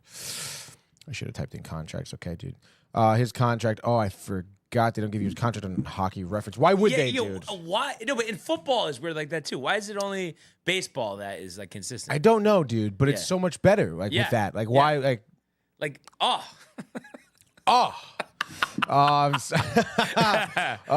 guess he's gonna be a free agent in 2028, dude. He's on a 5-year, $27.5 million contract. So an annual salary of $5.5 million, honestly, isn't terrible, dude. What is he, 30? I don't know. So you're saying it's manageable? Yeah, dude, absolutely. And he is 33, dude. Signed for the next 4 years. So you'd call him a grizzled vet. And also, we know hockey. I mean, there's 38-year-olds out there that are pumping. Matt Zuccarello, 37. What's up? Jordan Stahl, speaking of the Hurricanes too. So I do think that they're going to start dumping players. I mean, the Predators are bad. So are the Flames, in my opinion, too. I understand the hot start. They're 14-10 right now in 5. They have talent. Kadri netted, Huber-Dow also had a goal and assist. I forgot that Kadri was on the Avalanche, right? Yeah, he's on the Avalanche. He came over. Was he on the Cup-winning team? I don't think so. They won the Cup 3 years ago? Yeah. Maybe. I want to say, yeah. That he came over I think he wasn't after that year. Yeah. That team was just unbelievable. Unbelievable, dude, is right. Kadri... 2021, 2022. Yeah, no, that definitely was, yeah. So, yeah, be interesting to see what those teams do. You wanted to fight it, Tony, but the Jets, 8-1 over the Bruins, interim head coach or not. And I mean, just quite the performance, especially because, I mean, this was a 3-1 game going to the third, and then they just, tack on 5 in the third. I mean, you don't usually see that. So the Jets here, I mean, a little schneid, but 21-9, I mean, still remain, I think, one of the best teams in the league. Yeah, they are. They do remain one of the best teams in the league. Shoffley And I mean, had 2 goals and assists. yeah, you had 8 goals over 7 goal scorers, dude. So that's, again, you want to talk about depth. Yeah. And the Bruins, I mean, they were just like a injured cub. It looked like, over there in Winnipeg. I don't know why that's like a drop, honestly. An injured cub, dude. I mean, come on. I mean, that's like the Jets were flying. The speed, just the Bruins cannot handle it, dude. Swayman is not having a good year. Their defense was one good bright spot of the season, and I mean, they looked sluggish and slow last night against a great team like the Jets, and then their offense is just middling. So Yeah. But the Jets are the best team in the league, and especially if they add anybody before the deadline. It's Are you over, kidding? dude. Speaking of adding people, this just kind of made me think of something. So Tommy says Yager just scored a goal at 53, and I did see that on the 150 the other night on MSG. I know you're gonna go no, Tony, but I would love to just have Yager for the rest of the season. At least I know what you're gonna say. I mean, listen, I love Jaromir Jagr. I was sporting his jersey at the game, dude. Yes. Obviously, huge fan of him growing up. He had one of his best seasons, his career seasons with the Rangers. So, I mean, I'm just saying to fire the boys up. You're telling me like the reception he would get at MSG too? oh yeah, obviously, dude. But he scored in whatever freaking Czech league he's in. Has anybody? I mean, sure, Tommy probably knows, but you think anybody at 50's ever played in the NHL? In the NHL at 50? Probably not. I want to say, dude. Maybe. How old was Gordie Howe when he retired? I'm just Bobby Orr? just taking a guess here. I feel like it's like 47 or something. Wasn't Julio Franco 50? Or was he 49? I don't know. I have to look You it remember up, that because he played for the Mets. Yes, dude. I want to say he was 49. I don't think he broke 50. Oldest hockey player. Says he's gonna play again ever, at 55. NHL. Oh no, never mind. What the heck? He's 66 years old. I don't even know why. Gordie Howe is the oldest. He was 50. No. Hold on. Stand by now. 7 In the NHL. 17. No, he was 49. Franco. Yeah, I thought so. How old was Howe? It's not fucking telling me, dude. Of course. Let's see. Gordie Howe, 52 years, 11 days old. Wow, that's just like so crazy. Like that is someone's ridiculous, 38. Dude. Oh my God, they're so old, and then they're over 50 years old. I wonder if it was with at that time, if he was on the Whalers. No way. Yeah. Tommy's saying Gordie Howe. Yeah, that makes sense. Chris Charios, number 2, at 48 years, 71 days. Jaromir Jagr was 3rd at 45 years. That's when he left the NHL 8 years ago, dude. How crazy is that? He's still playing. Zdeno Chara, also 45. Doug Harvey, 44. Tim Horton, 43. That's really. But like, you would be that tight. Like, wait, first of all, does hockey do like a 10-day contract or anything like that? I don't. Or just be like a minimum. I think deal so. or- I think yeah. Whatever. Yeah. But I'm saying if it was like that, He can't fourth play in the line- NHL, dude. He's not gonna play. He can't play. He's not gonna be good enough, dude. He's not. Maybe he should be the coach, to be honest. But then again, he'd probably want to play. He's a fucking. He's a player owner over there. He I owns did that hear team that. that he I did plays hear for, that. which I is did hear so also outrageous, dude. Yeah. No. So. And it's crazy because you see interviews and like even his teammates are like, yeah, like after the game's over, like he goes out there and practices, Yeah. and it's like, what the fuck, Yeah. dude? Like, No, that's nuts. That's nuts. But a legend for sure. Speaking of a legend, Connor McDavid and the Oilers, Tony, 2-1 over the Lightnings. So it's a tight game there in Edmonton as the Oilers look to return to the Stanley Cup. It's kind of interesting. The Lightning, I thought they were gonna. It's still early, but kind of revert back to like being one of those top teams in the East. And I mean, I think they're solid. I don't know if it's just again like the age with everybody, all the playoff games they've played over the years, because I think they're good. But I don't know. I don't know if I really see them at this point anyway, like making like a deep run. Come April. Oh, I mean, I don't know, dude. It's so interesting to me because it's like they could make a deep run. Nikita Kucherov on his own, 38 points in the year. I mean, that is got to be somewhere in the top of the league, right? I would think. Yeah, no, he's an animal. He really is an animal. Brandon Hagel underneath him. Yeah, Brandon Point. I mean, those three alone. Gensel, Hedman, and Anthony Cirelli even too. And McDonough. That's where it starts to go off a little bit, I think, is like you're saying. I think their age does catch up with them. Connor Sheary, Ryan McDonough. You think McDonough's cooked? 35, 34? Yeah. Like, I don't think he's cooked. He's just getting old. You know, like he can still play. No, because he just yeah. No, I was just gonna say it would be a guy that like I feel like we could use, or no, it's just we need younger speed. I mean, maybe this is me thinking with my heart again a little bit. McDonough, the Rangers. Again, I sport his jersey often. I would. Sure, dude. I would take a flyer on him as a defenseman because we need defensemen, I suppose. But I mean, I don't know. But don't you think just right now we just need somebody that is just jacked the hell up, no matter who it is? Yes, changing the energy of this team. And I think that McDonough here at 35, dude. Let's see some of his stats. What do we? See, I hate ESPN doesn't do good like actual stats. Yeah, no, it's hockey. For hockey, they just do like goals and assists and stuff. But obviously for defensemen, it's like, ooh, I don't need to know that. Hockey reference. I want to know block shots. I want to see hits, time on attack, time on the ice so far. Oh my! I mean, he averages 20 minutes a game, dude. I mean, that is a workhorse. Last season with Nashville, 139 blocks, 38 hits, which is a little light. But maybe that's just him getting a little older. Yeah, I mean, as a defenseman, his production has gone down a little bit over the years, no doubt. But he's still someone who's going to get down there and block shots for you, which is exactly what the Rangers would need, is someone to clog up shooting lanes, and to just, have some just fucking ferocity, like you're saying, dude. But I mean, I don't know. Let's see, contract. I don't know what his contract is. For some reason, dude. I thought it was like somewhat significant. I feel like it is going to be significant, dude. Traded, dude. Signed, whatever, dude. I gotta look up Ryan McDonough. Hockey always making it difficult. And then a 7-year deal at $7 million per season. Can't just give us the total amount. I know, dude. Like fucking A, dude. 7-year, $47 million contract. Okay. With the Lightning, so that must have been. Let's see. Let's just hit on Sport Track here and just go in here. So he has this year and next year, and then he's a free agent, and he's $6.75 million a year. Retainment, basically. And who knows if the Lightning even want to get rid of him? But I think we need a little retainment, especially if we're going to add other people, right? Or no? And it's kind of funny because you traded him to the Lightning to begin with. Yeah. For fucking a bag of chips. It wasn't a bag of chips, dude. But the chips, dude. Look at the chips, dude. Like, really, the chips.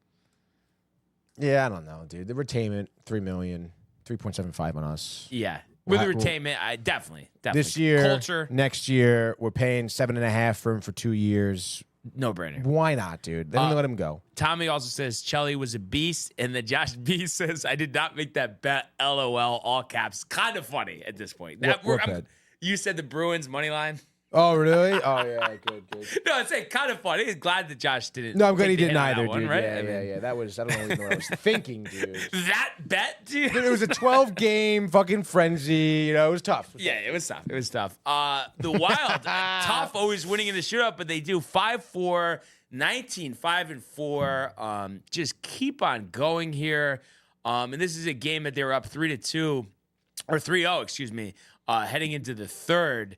But they just keep on winning games. It doesn't matter where they're playing, who they're playing. Kaprizov has 18 goals. I mean, who knew that? I mean, that's a lot of goals here. And Matt Boldy, the game winner. I thought you've been behind him or no? Yes, he's having a breakout year, it seems, for Matt Boldy, dude. Yeah. So I mean, Wild, I think dangerous, honestly. Yeah, I'm pretty sure Matt Boldy too, drafted by the Wild, been here a few years. Jets of the West. Jets of the West. I mean, I don't know, dude. Well, you think the Jets are a lot better? The record-wise, I think their record is actually better. Oh, they're not. Oh, they're No, both in the West. yeah. Why did I think the Winnipeg was in the East? I don't know, just because of maybe Oh, you thought Winnipeg was in the East? Yeah. Oh, And Minnesota really should be in the East, but it just has to do Minnesota with how many should. Yeah, teams. dude. I know, dude. The conferences, the realignment, that college football. I mean, yeah, I guess so. They have 2 games less played, 4 overtime losses. Winnipeg has none. And then Josh B also says he Amount of went points, Lightning money line in the over. LOL. I don't know if he said LOL. I don't know if he actually did that or he was just saying that was the. I mean, that's not good. Yeah. Lightning in the under. No, he probably did do that actually. He probably did do that. Because there's not a lot of basketball games. Yeah, the parlays, and he the probably parlays. was listening to me about the Oilers. But I'm pretty sure I did say. I thought I said Oilers win, but McDavid not on the score sheet. I thought. Oh, maybe the archives. The archives, look it up, dude. A little bit of a surprise. Blues 4-3 over the Canucks. in overtime. Anything could there. happen, dude. Dylan Holloway with the game winner. Obviously, Canucks still solid at 14-8. Blues hanging in there. So it'll be interesting to see what they do. Come trade deadline because they've kind of like been muddling in the middle. The Blues? Last couple of years since the heyday of the Stanley Cup Finals. Dude, back in 2017. Yeah. Wait, did they win? 2018. The Blues? They won, Yeah, they right? won with Vladimir Tarasenko. Vladimir Tarasenko. Okay. Yeah, dude. And I think they had Braden Shen, too. You're talking about Colton Parayoko as well. And he says no, that Ryan was the bet O'Reilly. from Tony. LOL. Oh, I guess it was the bet from Tony, I guess. Whatever, dude. Doesn't matter, dude. Who cares? I The care. Blues, 17, great, right? I mean, it's now not. But I mean, they still they have some of those guys still left over. But it's like I don't know. They have to, I think, get some guys out of there. Yeah. They got Cairo Colton- maybe gets traded, right? I mean, if they want to completely rebuild, yeah, dude. You get a haul. You get a haul for him. I think while you still can, I think maybe Buchnevich, but it's tough because they were in the same scenario last year where they're like a middling team, could be in the wild card, but could be on the outside looking in. They bet on themselves again, and they come up short. So it's like they got to either shit or get off the pot sort of deal, you know? Yeah. Like they can't keep limping their way. If these guys do keep performing, we could get in there, but then they never do. But their value is going to go lower as you keep trying and trying. So it's like, I mean, you got to kind of figure it out, dude. Yeah, exactly. So it's like, are you going to die with this team, or are you going to? I don't know. Kind of interesting. The Kraken. When they play the Rangers, they score 7. When they play the Panthers, they score 1, and they lose 2-1 in a shootout. Reinhart, the game winner. Panthers, I know, had a little bit of a tough stretch this season, but are now 18-9-2. Yeah. Barkov also scored for them as well. So, I mean, I think it's with the Panthers, as far as I'm concerned, I mean, I don't think anything's changed there. I think they're still the team to beat in the East and potentially in the whole NHL as they look to repeat. Yeah, I mean, they are the team to beat, even though Winnipeg and whatever. I know the Kraken are not a great team at 14-14-2, but Sergei Bobrovsky faced 18 shots, dude. And that is because the Panthers game makes it so hard for any team to move the puck through the neutral zone, to retain possession. I mean, you don't have any time, and they're fast and they hit hard. And against bad teams like the Kraken, that's what happens. You get 18 shots on goal. Against good teams like the Stars or the Jets or the Oilers, you get 30 shots on goal, but then Sergei Bobrovsky shuts you out anyway. So it's like that's their fucking game. They're so good, dude. It's ridiculous. And it's a shame because you look at them. I mean, how do you not think this is what it should look like for the Rangers? Like that's what we're going for. I'm saying it's not. That is the idea, dude. obviously, Yeah, but- that is obviously the idea for the Rangers, especially when you have a tender like Igor who can get you those shutouts if you play good defense and don't, leave guys wide open in front of the net. But I mean, And speaking of which, Rangers back in action. We mentioned it. Buffalo national game. Maybe Kenny Albert on the call scores. I fucking hope so, dude. We hear that. He scores! I mean, I know there's so much time here. We could turn it around, Tony, but almost listening to that almost makes me a little upset, to be honest, because that was just such a. I know we didn't end up winning, of course, but that run, leading up to the Eastern Conference Finals was honestly so much fun. Yeah, it was, dude. You're that tight. I mean, yeah, man. But like, what do we do here? Path forward right now. Right now, what's Drury doing? What is Drury doing? Path forward? Dude, it's so tough because again, I mean, like you, Tommy, and even Josh B. would talk about Brady Kachuk. And now dude, that report like unbelievable, disheartening. And if I was Drury right now, get the win tonight, you thinking one game at a time. I was doing some just some little tidbit research here. Last 10 games, Rangers production and stuff, and how we can get some more goal scoring involved. And maybe even some better defense as well. I think in terms of defense, I think we should throw Victor Mancini out there. Maybe change it up in terms of what defensive pairing he's with right now. He's with Zach Jones. That's the third defensive pairing. And it's like, listen, Zach Jones I like. I know Tommy, talk about him. You look at him in the last 10 games too. Zach Jones here. 15 minutes time on the ice here on average. He has a power play point, 5 blocks, 9 shots, 3 assists, which is pretty good for your third defensive pairing. But not for nothing. I just think Victor Mancini has a little bit more pep in his step here. He's had only 8 minutes of game time here, of time on the ice, 7 blocks, 6 shots, 1 assist there. I think if you give him some more time, he's going to get some more production. And I think it's going to be higher production, too, if you give him some more time. And it's like, who at that point loses time?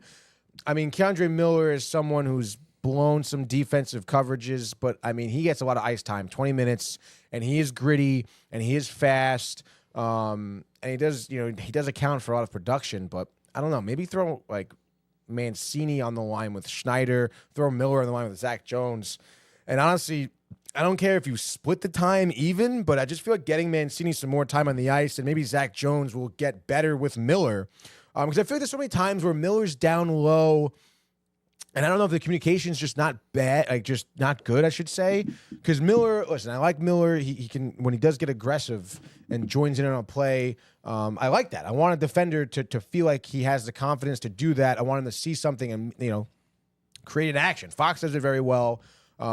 Miller can do it better. But I just feel like, when that does happen, we see a lot of times where Miller may overcommit. Maybe that's his fault. But Schneider still has to, like, somewhat cover, get over a little bit. Just be aware that, my other defender who I'm on this line with is down low. Like, that side of the ice is not taken. Whether it has to communicate to call forward, whatever it is, dude. I just feel like he doesn't do that sometimes. Maybe being on the line with Mancini will help that and create better defensive opportunities so that, again, like Miller's not down low, puck gets pooped out, by whatever, and then saucer pass, stretch pass down the ice is a breakaway or it's a 2-on-1, Those are the things against Chicago, against Seattle, against Pittsburgh that we're seeing, that if we avoid that, like, you're probably giving up, 1 or 2 goals less a game, dude.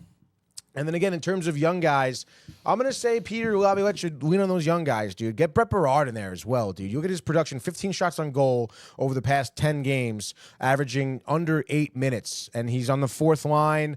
And you want to talk about production. I mean, Will Cooley in that 3rd line with Hedl and Kakko, I think has been great. Will Cooley over the last 10 games, 8 points, 4 goals, 4 assists. That's great, dude. Let's keep that going. And it's obvious, you don't want to take much time away from Panarin, Trocheck, Lafreniere line because they can produce well. Panarin obviously is your point leader here. I don't know. I mean, we've been harping on Mika for being a shithead. Get the 3rd line some more time. Throw Brett Berard in there. I don't know. I agree. Right? I just mix it up a little bit. Hey, Cooley, Cooley's been playing great. There's been a lot of discussion about that. What did Tommy say?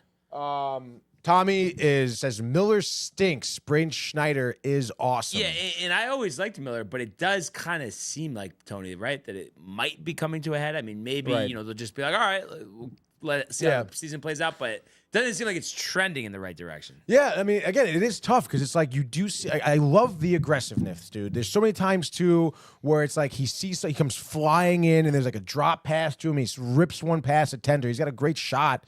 But I'm sure what Tommy's alluding to is that there are times where he does get stuck, too deep in his zone, and the defense is gone, dude. Yeah. And I don't know if it is he's overcommitting. Maybe he thinks his speed he can get back there because he is a fast skater. But I don't know. I mean, Tommy, you tell me. I mean, what do you think about throwing Mancini and Schneider on the same line, throwing Miller down there with Zach Jones? They get a little bit less time. You get Mancini some more looks here. I think Mancini could be a great defender, dude. I really do think so.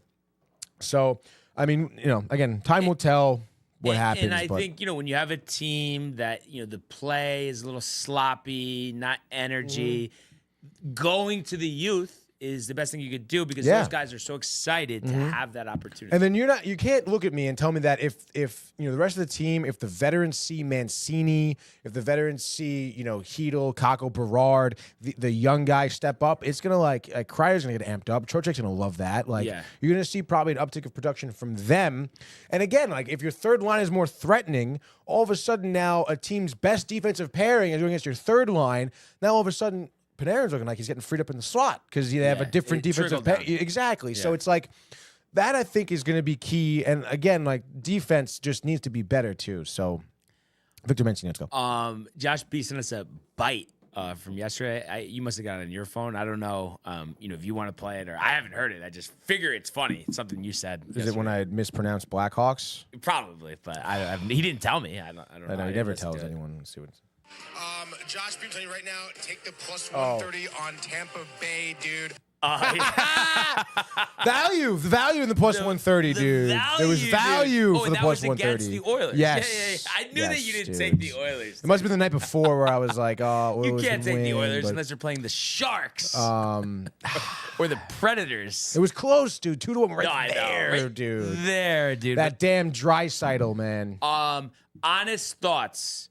Are you going to be more surprised with a win or a loss tonight? Honestly. Just because the Sabres 7-game losing streak, they're kind of not handling their business. I would be surprised with a loss, dude. I really would. I mean, I think the tight loss against the Blackhawks, a lot of that was tight. We went over the post-game interviews, the quotes. I mean, they're going to be jacked up coming into Buffalo, and I know this was the same thing going into Chicago. I know this is a lesser team. You're better on paper, Seattle. But they're not going to keep losing. They're not. Dude. It doesn't end like this. And I know Buffalo's a team that I've been hot on. The youth, right? Yes. The coaching, rough. Ukko-Pekka Luukkonen, right? I know the talents on the team. Buffalo. Yeah. So basically, let's fucking go. Let's fucking go, dude. Come on, dude. Let's fucking go is right. Yeah, we'll be there one day soon. But for tonight, we'll have to watch from here. But let's do a 2-game Wednesday Frozen Frenzy. Hump day, baby. Let's go. We have the Buffalo Sabres. We'll start it off early and often. The usual times, dude. 7 p.m. TNT, True TV Max. The sauce, we know. I mentioned the Sabres, 7-game losing streak. We know the whole setup. Rangers minus 140, over under 6.5. Last time out, November 7th. Sabres won 6-1. We were in a similar position. I know, because it seems like Rangers started their rut. They're coming out of it. Now, this is a month ago now, dude. Oh, the Sabres, we're better on paper. We're going to win. You lose 6-1. Is it revenge here for the Rangers? 8-game losing streak for the Sabres. I mean, I almost think if they don't win this game that they might seriously consider letting Laviolette go. Because it's just when is it going to stop? And going and going and going, Tony. So just because of that, I'm going to say the fellas turn it around in Buffalo. Maybe some wings before the game. Get some protein in. But I'm thinking decisive. I mean, you're playing a game that's a team that's in shambles. I'm thinking 5-2, and Panarin's been their best player. I'm going to say 2 goals, 2 assists. And I think Igor will do 28 out of 30 in net and just a nice win. So back to winning. Let's start a new streak. Rangers in the over. I love that call there. Over under 6.5 here. I do agree. Rangers and the over.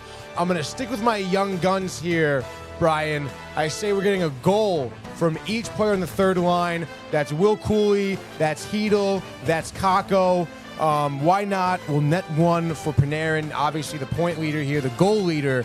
But I think it's going to be that Philip Hedel third period go-ahead goal there that puts the Rangers up I'll say 4-3. You know, maybe a little bit of a lack of defense here. Sabres have some offensive power, but I think the Rangers use their offense to put themselves over. Victor Mancini splitting the fives tonight, leading the team, 5 hits, 5 blocked shots. Rangers in the over. Let's go, dude. Next game. Didn't forget about the next game, okay, dude? 7:30, dude. 7:30. It's so amped up for the Rangers, dude. Next game, 7:30. Speaking of former Rangers, looking good in orange. Jacob Trouba. I don't think he had any points yet, but that first game for the Ducks, he was playing kind of well, aggressive. Nonetheless, they're going to be in Ottawa, taking on the Senators, Anaheim, plus 200. Josh B., the value bet. Watch out, dude. Over under is 6.5 here. The Ducks, 3-game losing streak. They've lost 1 game out of the last 5. 1 game out of the last 5. Who was it against? The Senators, dude. So let's go, dude. What do you got? Over under 6.5. Value. Ducks money line. Trouba. Anytime goal scorer. I mean, what's that? 15,000 to 1? I mean, maybe not that high, but you get the picture. So Josh B., get the drop together, have the video evidence for tomorrow. Honestly, dude. But I think it's going to be Ducks. I'm going to say 3-1. So Ducks under, value bet for Josh B. I love the Ducks. Love the under here. Dostal, great game for the Ducks. Trouba, certainly. Anytime point probably would be good as well. Terry maybe with 2 goals. Trouba with 1. 3-1. Bang, dude. Ducks and the under. Just like that. That is your Wednesday Frozen Frenzy. So obviously want to see the New York Rangers get back to their winning ways. And I think, you have an opportunity tonight. I know, obviously, the Rangers seem like they're in shambles, but what about the Sabres? I mean, come on. We know. And I really do believe, they're going to get the job done. So we'll see. We'll have it on here for Gaming Corner. Absolutely, dude. What are we thinking for Gaming Corner? 7 p.m. 7 p.m. Normal time. Nothing crazy, dude. Place, the Normal place, Ranger dude. game, the background. So excited. Matthew Gabriel in the house. Obviously, Michael as well. Yeah. Joey will be producing tonight, too. Producing tonight. That's huge. Probably Madden and Shell tournaments, so it's gonna get crazy. I'm sure a derby or two. It could get physical. Michael Theoville says, let's hope the Rangers can turn it around without a doubt. And then Michael Theoville following it up for a what's for dinner? Wow, dude. Michael's thinking ahead. I mean, we would imagine it starts with a pie, and we already know. chips, I dude. texted Matt before. I was like, yeah, dude, no, I'm so pumped for tonight. Like, and I was saying, like, pretending I'm him, but I was like, that pie, dude? No way, dude. I can't have any of that, dude. Come on, dude. But I'm down because it just I'll go to. I might actually play some basketball before, potentially. Hasn't been out in the court in a while. Oh, sick invite, but dude. Yeah, guest pass, LA Fitness. I can't. The setup. I'm gonna be here setting up. Another time though. Are we thinking a place? I feel like you were tight in Luigi's last time. I mean, what are we thinking?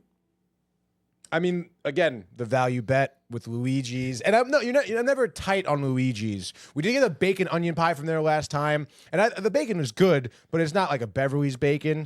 So I think Michael kind of but I will say the last time we had the salad, they've been fucking up the salad, dude. So basically, I think do we just get Southport then at that point if we're tight or no? I mean, I guess if we want salad, sure, but if we just get a couple pies from like Luigi's, But I don't want Michael tight though, because I feel like. Oh no, Michael will be tight, dude. Well, you just said he was tight though. I thought. Yeah, the last time with the salad, but then we have to avoid the salad, I guess. Okay. I mean, I would still try the salad Not tight again. on their pie, but the salad skipping. Yeah, so like with the salad twice, felt like they skimped on it. Third time, I asked, can we get some extra salad in there? I'll pay for it. I don't care, because I'm like, what the hell, dude? Yeah. They're a great organization, they're great, great job there. But then they definitely like the salad, the lettuce was a little old. You know what I'm thinking? Brown, Just wilted describing pieces, this, Tony. dude. I think let's just get Southport. we could talk about what topics we'll get. I'll take care of it. Oh. Because I just feel like, you know what I mean? Why leave anything for question here, Tony? You know what I Okay, mean? yeah, sure. I mean, again, I will reiterate, I will be still eating from Luigi's in the future. I will order their salad because I give them the benefit of the doubt. Yeah, but you know? I think like I'm just thinking like maybe like a Sicilian and like a bacon onion from Southport with the Greek salad, Tony. I mean, I just feel like then, I mean, it's just smooth sailing from there, no? Yes, it is smooth sailing from there. Sorry, Mike texted me something funny. He's an idiot, dude. What's for dinner? Salad skimping, yeah. But their mott sticks at Luigi's phenomenal, dude. Michael says Barnes knows. Barnes knows. All right, fine. You know what, dude? I'm not even gonna. If you want to take care of it, I'm not even gonna say what toppings, Yeah, dude. no, because I'm saying, I mean, we're gonna have a great night. Why not have a great meal and not be like, oh, the salad's moldy, Tony? I mean, especially you. Whoa! I know their salad was not. There wasn't mold in their salad. Okay, I'm just from a food connoisseur like you, though, I do expect a little better. Honestly, yeah. Sure. Like, there's no doubt. I would think you with a meal. Like, what are we even doing? Yeah, I don't know. Salad's kind of different. Maybe it's my dad because my dad's weird with salad. Where he'll like order a salad and like eat it for the next couple of days. Oh, and he doesn't care if it's like wilted lettuce, like soft. So like, that's what I grew up kind of watching. I'm like, all right, you know, whatever, dude. Yeah, but either way, gonna be a great night. Yeah, what the fuck? Crazy, So can't wait, and yeah, we'll definitely see everyone later. You're going 7 down, o'clock. dude. We'll start with the Madden 25, the Yeah, tournament. yeah. Get your confidence maybe do the up. quarters, maybe do like a double elimination round robin, something Wow, of the sorts. dude. I know Tommy will be around to see some Chell. Let's see some Ranger wins as well. I know it's only one game, so it can only be one win, but you get the picture. But I have to say, an outstanding episode today. Love the interaction, so thank you for everybody for tuning in and continuing to comment, like, and subscribe. All of the archives on the YouTube page, Tony, Michael, Renee, and Jane. Costume the merch at downtimetv.com. We want everybody to enjoy the day, enjoy the games. Let's go Rangers! And we will see you for Gaming Corner. Hey guys, Tony here from Downtime TV checking in. I want to thank all our fans out there who's been liking, subscribing, sharing our content. You guys are the best. You guys are our bloodline. You make us love what we do. Thanks again.